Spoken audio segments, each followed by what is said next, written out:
March 5th and 6th, we have a moon that is in Gemini. It is our first quarter moon right before we get to the eclipse of the full moon about a week from now. And both this first quarter moon and the full moon that is an eclipse are ruled by Mercury. Let's chat about it. How mercurial of us.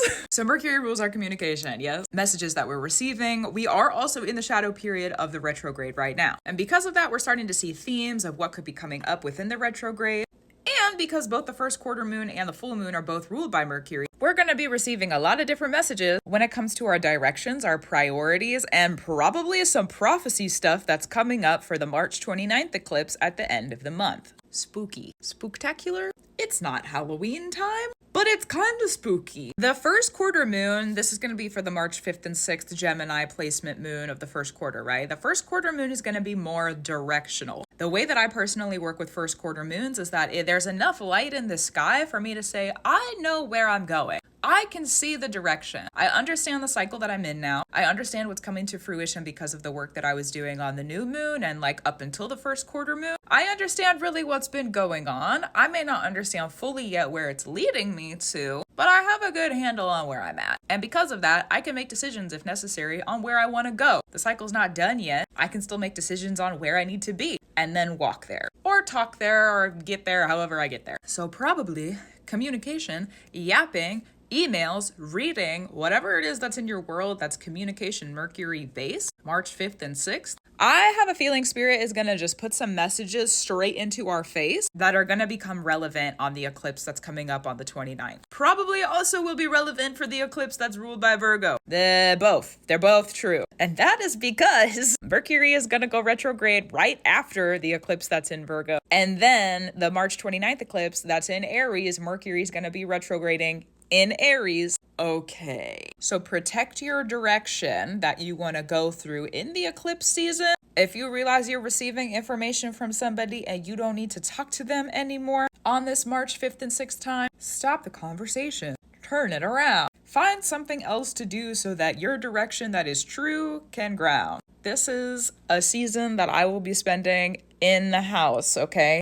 I'm not going to be a silent little mouse in the house. I have people to talk to. I have, there's communication I need to be a part of, and that's fantastic and great, and I'm grateful for that.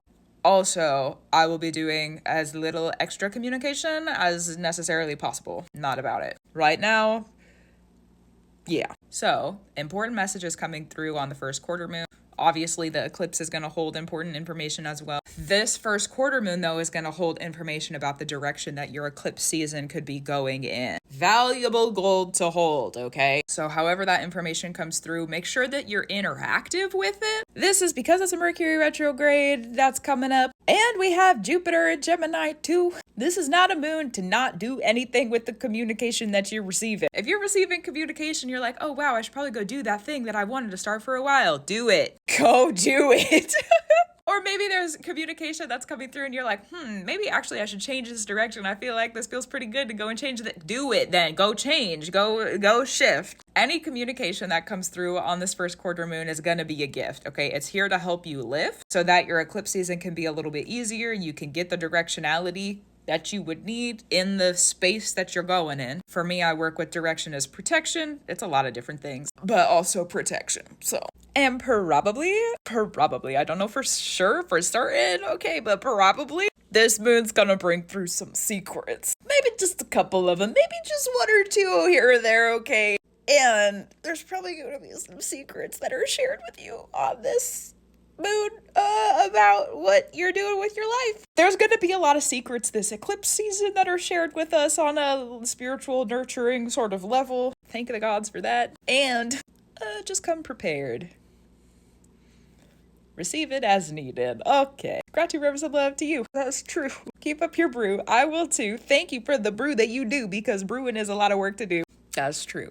And here we go. Here we go. Eclipse season technically already started, in my opinion, with the new moon that was in Pisces ushering in the moon cycle where the eclipse is going to be on March 14th. That's in Virgo. But we're like a week out. That's crazy. That's crazy. That's usually when things for me start to like ramp up or amp up is like a week before the eclipse. So like I said, here we go. I'll talk to you soon.